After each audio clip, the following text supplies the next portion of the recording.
మనతో పాటు మరికొంతమంది మహిళా నేతలు ఉన్నారు. మాట్లాడే ప్రయత్నం చేద్దాం. ఎట్లా చూస్తారు మేడం? హిల్ టు పాలసీ భారీ స్కామ్ జరుగుతుంది అని చెప్పి మాట్లాడుతా ఉన్నారు. ఈరోజు తెలంగాణ రాష్ట్రంలో కాంగ్రెస్ ప్రభుత్వం కాదు, స్కామ్గ్రెస్ ప్రభుత్వం నడుస్తుంది. ప్రతి చోట స్కామ్లు నడుస్తున్నాయి. కమిషన్ల ప్రభుత్వం ఇది. టోటల్లీ కమిషన్లు తప్పితే రేవంత్ రెడ్డి చేస్తున్న అభివృద్ధి అనేది ఏమీ లేదు. ఈరోజు చూస్తే భారీ అవినీతి బయటపడింది. 5 లక్షల కోట్ల ప్రభుత్వ భూమిని అప్పనంగా మరి 50 లక్షలకి అమ్మాల్సిన ఒక భూమిని ₹1,00,000 అమ్మడం ఏ విధంగా ఉంటుందో ఆ విధంగా అప్పనంగా అప్పచెప్తున్నారు. మరి ఇది ఎవరి కోసం చేస్తున్నారు? ప్రజలకు చెందాల్సిన మరి అభివృద్ధిని మరి ఓన్లీ కాంగ్రెస్ వాళ్ళకి, కాంగ్రెస్ తొత్తులకి, కాంగ్రెస్ నాయకులకి ఫేవరబుల్గా ఉండే విధంగానే కమిషన్ ప్రభుత్వంగానే కాంగ్రెస్ ప్రభుత్వం నడుస్తుంది. మరి దీని మీద మరి బీఆర్ఎస్ ప్రభుత్వం మరి 8 జోన్లుగా విభజించబడి తెలంగాణ రాష్ట్రం మొత్తం కూడా ఎక్కడైతే పారిశ్రామికంగా భూములు అలాట్ చేయబడి ఉన్నాయో ఆ భూములన్నీ కూడా అపనంగా కట్టబెడుతున్న ఈ రేవంత్ సర్కార్ మీద మరి ఈ దౌర్జన్యం మీద మాట్లాడడానికి బయలుదేరినాయి. మరి ఈరోజు 4th జోన్కి సంబంధించి కుత్బుల్లాపూర్ నియోజకవర్గంలో కేపీ వివేకానంద్ గారి ఆధ్వర్యంలో మరి మా పార్టీ వర్కింగ్ ప్రెసిడెంట్ కేటీఆర్ గారు రావడం జరిగింది. మరి 4th జోన్లో కుత్బుల్లాపూర్ పరిసరాల్లో ఉన్న మరి పారిశ్రామిక వాడల్ని విజిట్ చేస్తున్నారు. మరి ఇక్కడ ఉన్న ఈ భూములని మరి ఈ రేవంత్ రెడ్డి సర్కార్ ₹1,00,000కి ఎలా అప్పనంగా కట్టబెడుతున్నారు అనే దాని మీద ఈరోజు కేటీఆర్ గారు మాట్లాడబోతున్నారు. చేస్తున్నాం మేము ప్రతిదీ బీఆర్ఎస్ పార్టీ అడ్డుకునే ప్రయత్నం చేస్తుంది అని చెప్పి మాట్లాడుతున్నాం. అభివృద్ధి అనేది అంటే ₹10 ₹100 చేస్తే అభివృద్ధి అంటారు. ₹10 రూపాయికి చేస్తే అది అభివృద్ధి అన్నారు. అప్పనంగా మరి కట్టబెట్టడం అవుతుంది, అది దోచుకోవడం అవుతుంది, దోపిడీ అవుతుంది. కానీ ఇక్కడ అభివృద్ధి అనేది ఏ విధంగా నడుస్తుంది? మరి ఎందుకు కట్టబెడుతున్నారు? ఈ పారిశ్రామిక భూములని ఎందుకు ఏకాఏకిన మరి ఎలక్షన్ల ముందటనే అమ్మవలసిన అవసరం ఏమొచ్చింది? అది కూడా తక్కువ రేట్లో అమ్మవలసిన అవసరం ఏమొచ్చింది? 9,500 ఎకరాల భూములను రాష్ట్ర వ్యాప్తంగా చూస్తే మరి అన్నీ కూడా తక్కువ రేటుకి అమ్మే విధంగా కాంగ్రెస్ ప్రభుత్వం కుట్ర చేస్తుంది. ఈ కుట్రను భగ్నం చేసే విధంగా, ప్రజల వద్దకు చేర్చే విధంగా ఈరోజు బీఆర్ఎస్ పార్టీ అంతా కూడా కదిలింది. 2 రోజులు కూడా 8 జోన్లలో బీఆర్ఎస్ పార్టీ నాయకత్వం అంతా కూడా ప్రజల్లో అవేర్నెస్ తీసుకొచ్చే విధంగా, అదేవిధంగా పారిశ్రామిక వాడల్లో అవేర్నెస్ తీసుకొచ్చే విధంగా, ప్రజలకు తెలిసే విధంగా దీని మీద చర్యలు తీసుకుంటూ మాట్లాడబోతున్నది. డిమాండ్ ఏంటి? ఏం చెప్తారు ప్రభుత్వం? ప్రభుత్వానికి డిమాండ్ ఏం లేదు, అభివృద్ధి చేయండి, ప్రజలకు చెందాల్సిన భూమిని మరి అభివృద్ధి చేయండి, ఈ విధమైన దోపిడీలను ఆపండి. మరి కాంగ్రెస్ ఏదైతే చెప్పి వచ్చిందో, మరి అధికారంలోనికి వచ్చినప్పుడు ఏవైతే ప్రామిస్లు ఇచ్చిందో ఆ ప్రామిస్లు నెరవేర్చండి. అంతేగాని చెప్పేదొకటి చేసేదొకటి అన్న విధంగా కళ్ళబుల్లి కబుర్లు చెప్తూ ఎవరికి కనిపించట్లేదు, మేము వెనక చేస్తాం, ముందే చెప్పే మాటలు కళ్ళబుల్లి కబుర్లు చెప్తాము. ఏదో నాసిరకం ₹100 చీరలు ఆ మహిళలకు ఇచ్చి 1,000 కోట్ల భూములు అమ్ముకుంటామంటే ఇక్కడ తెలంగాణ సమాజం ఊరుకోదు, తప్పకుండా ప్రశ్నిస్తుంది. మరి అందరినీ ప్రశ్నించడానికి మేము ముందటికి వచ్చి ఉన్నాం. కాబట్టి కాంగ్రెస్ ఈ విధమైన చర్యలు తీసుకునే ముందు ఖబర్దారని మేము హెచ్చరిస్తున్నాం. ఈరోజు ఇండస్ట్రీ ఎత్తేయాలని చూస్తున్నారు. మరి పొల్యూషన్ వంక పెట్టేసి రియల్ ఎస్టేట్ వ్యాపారం చేయడానికి అందరూ చూస్తున్నారు. గవర్నమెంటు నిజంగా చిత్తశుద్ధి ఉంటే మరి పొల్యూషన్ కంట్రోల్ను టైట్ చేసి విజయవంతం చేసి ఇండస్ట్రీని నడిపించవచ్చు. సేఫ్టీ ఎక్కడ పోయింది, పొల్యూషన్ కంట్రోల్ ఎక్కడ పోయింది, అన్ని విభాగాలు కరెక్ట్గా బరాబర్ పనిచేస్తే ఇండస్ట్రీ ఎత్తేసి ఎక్కడికి పోనక్కర్లేదు. ఇండస్ట్రీ ఎత్తేసి మరి కార్మికుల బతుకులు రోడ్డును పడాలి. మరి పిల్లలు స్కూళ్ళు కాలేజీలు అన్నీ సెట్ అయి ఉంటాయి, కొందరు సెటిలర్ అయి ఉంటారు. మరి ఇండ్లు వదిలేసి రేపు నువ్వు ఎక్కడో ఇండస్ట్రీ పెడితే అక్కడ పోయి కిరాయిలు కట్టుకోలేక, జీతాలు జరుపుకోలేక మళ్ళీ కొత్తగా జీవనోపాధి వెతుకులాడుకోవడం కార్మికులంతా రోడ్డున పడతారు.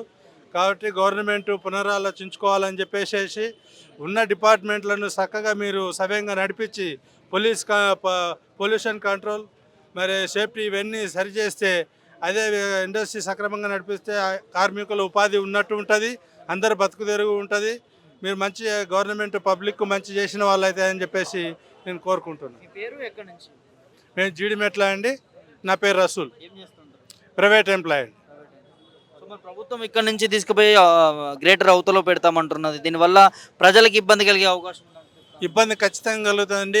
ఇక్కడ పక్క రాష్ట్రాల నుంచి ఎక్కడి నుంచో వచ్చి కార్మికులు జీవనోపాధి ఇక్కడ ఉన్నదని చెప్పేసి ఆశతోని ఫ్యామిలీలు వచ్చేసి ఇక్కడ చాలామంది బతుకుతున్నారు. ఆ బతుకు తెరువు లేకుండా ఇప్పుడు రోడ్డు మీద పడుతుందండి. ఇక్కడ నుంచి ఇండస్ట్రీ తీసేస్తే చాలామంది రోడ్డు పాలవుతారు. పిల్లల భవిష్యత్తు కూడా ప్రశ్నార్థకమవుతుంది. కాబట్టి దయచేసి ఇక్కడి నుంచి తీయకూడదని చెప్పేసి స్వార్థంతో ఇవన్నీ ఎత్తేసేయాలని గవర్నమెంట్ అనుకుంటుందని మేము భావిస్తున్నాం. అండి ఏం చెప్తారు ప్రభుత్వానికి? ప్రభుత్వానికి ఒకటే చెప్పదలుచుకున్నాము, ఇక్కడ ఇండస్ట్రీస్ ఉంటేనే కార్మికులు బతుకుతారు. ఇండస్ట్రీస్ తీసేస్తే కార్మికులు అనేవాళ్ళు రోడ్డున పడతారు. మా పిల్లల స్కూళ్ళు సెట్ అయినాయి, ఇక్కడే అందరము ప్రశాంతంగా బతుకుతున్నాము. ఇప్పుడు కార్మికుల లోకానికి ఈ విధంగా ఇండస్ట్రీస్ ఎత్తేయడం వల్ల ఒక స్విచ్ పెట్టినట్టు తయారవుతున్నారు కాంగ్రెస్ గవర్నమెంట్. ఈ గవర్నమెంట్కి చెప్పేది ఏంటంటే ఇండస్ట్రీస్ని ఇక్కడనే ఉంచండి, కాకపోతే సేఫ్టీ పరంగా అన్ని రకాలుగా రూల్స్ తీసుకొని అది చేయొచ్చు. వాళ్ళు చేయాలనుకుంటే చేయొచ్చు, 100% చేయొచ్చు. ఇక్కడ ఏ ఇండస్ట్రీస్ని కూడా ఇక్కడ ఎత్తకుండా చూడాలని మేము కోరుకుంటున్నాం గవర్నమెంట్కి. ఎత్తేయడం వల్ల మీకు ఏ విధంగా నష్టం జరుగుతుంది? మాకు చాలా నష్టం జరుగుతుందండి. ఇక్కడ ఉండే వాళ్ళము డైరెక్ట్ పోయి రింగ్ రోడ్ అవతల వేస్తే మాకు అక్కడ రూములు దొరకక మా పిల్లలని అక్కడికి తీసుకుపోవడము, స్కూలు అన్నీ ఇట్లా రకరకాల సమస్యలు అందరూ ఫేస్ చేయాల్సి వస్తుంది. దాని గురించి ఎన్ని సంవత్సరాల నుంచి పనిచేస్తున్నారు? మేము ఒక 25 సంవత్సరాల నుంచి ఇక్కడ కార్మికులు పనిచేస్తున్నాము. ప్రైవేట్ ఎంప్లాయీగా పనిచేస్తున్నాను. నా పేరు రాజబాబు. నేను జిడిమెట్ల ఏరియాలోనే పనిచేస్తాను.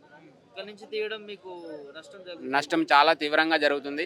అందు గురించనే మా బాధలు చెప్పుకోవడానికని ఇక్కడ కేటీఆర్ అన్న వచ్చారు, మా ఎమ్మెల్యే వివేక్ అన్న వారు వచ్చారు. వాళ్ళందరికీ మా సమస్యలు చెప్పుకుందామని మేము ఇక్కడికి వచ్చాము. మేము ఈ రోడ్డు మీద నిలబడి ఇలా తెలియపరుస్తున్నాం మీడియా ముఖంగా. అంటే ప్రభుత్వం ఏమో ఇక్కడ ఈ భూములన్నీ తీసేసి ఇండస్ట్రియల్ ఏరియాని తీసేసి ఒక అభివృద్ధి చేస్తాం ఇక్కడ ఈ ప్రాంతాల్లో, దీనివల్ల ప్రజలకు ఇబ్బంది జరుగుతుంది, ఈ ఇండస్ట్రీ నుంచి వచ్చే విషవాయువులు అని చెప్పి చెప్తా ఉన్నారు. అభివృద్ధి చేయాలంటే చాలా ప్లేస్లు ఉన్నాయండి. ఈ ఇండస్ట్రీస్నే తీసి చేయాల్సిన అవసరం లేదు. ఇండస్ట్రీస్ మీద వేల మంది లక్షల మంది బతుకుతున్నారు. వేరే రాష్ట్రాల నుంచి వచ్చి ఇక్కడ జీవనోపాధి కోసం ఇక్కడ వచ్చి బతుకుతున్నారు. ఇక్కడ మనకు అన్ని రకాల సౌకర్యాలు అందుబాటులో ఉంటాయి కాబట్టి ఇక్కడ బ్రతకడానికి వీలవుతుంది. అదే రింగ్ రోడ్ అవతల వేస్తే ఎటువంటి సౌకర్యాలు ఉండవు, ఎటువంటి ఉండదు. అందరం రోడ్డున పడతాం, కార్మిక లోకం అనేది రోడ్డున పడిపోతాము. అప్పుడు ఇండస్ట్రీస్ అనేది ఉండకుండా చేయాలనే ఒక ప్లాన్ చేస్తున్నారు. కాబట్టి ఈ కుట్రలను తిప్పికొట్టడానికే మేము కార్మికులమంతా ఏకమై ఈ విధంగా నిరసన బలంగా ఎందుకు మరి ఈ డిసిజన్ తీసుకుంది అనుకోవచ్చు ప్రభుత్వం? ఉన్న బలంగా తీయడానికి ఏం లేదండి. ఇక్కడ రియల్ ఎస్టేట్ చేద్దామని ఒక పెద్ద భారీ స్కామ్ చేయాలని ప్లాన్ ఉన్నది.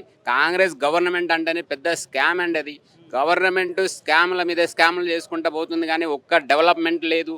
2.5 సంవత్సరాల ఒక బ్రిడ్జి కట్టింది లేదు. ఎన్నో ఫ్లైఓవర్లు కట్టారు బీఆర్ఎస్ గవర్నమెంట్ వచ్చిన తర్వాత. ఈరోజు కాంగ్రెస్ గవర్నమెంట్ వచ్చింది, ఒక్క ఫ్లైఓవర్ లేదండి. ఈ ట్రాఫిక్ చూడండి మీకు కనబడుతుంది. అసలు బాలనగర్ నుంచి గండి మైసమ్మ వరకు విపరీతమైన ట్రాఫిక్ సమస్యతో ఇబ్బంది పడుతున్నాం. ఒక్క ఫ్లైఓవర్ వేస్తున్నారండి, అటువంటిది లేదు. అలాంటి మంచి పనులు చేయకుండా కార్మికుల పొట్టలు కొట్టాలని చూస్తున్నారు. ఇట్లాంటి సమస్యలు కాదండి, వాళ్ళు చేయాల్సిన పనులు చాలా ఉన్నాయి, అవి చేయమనండి.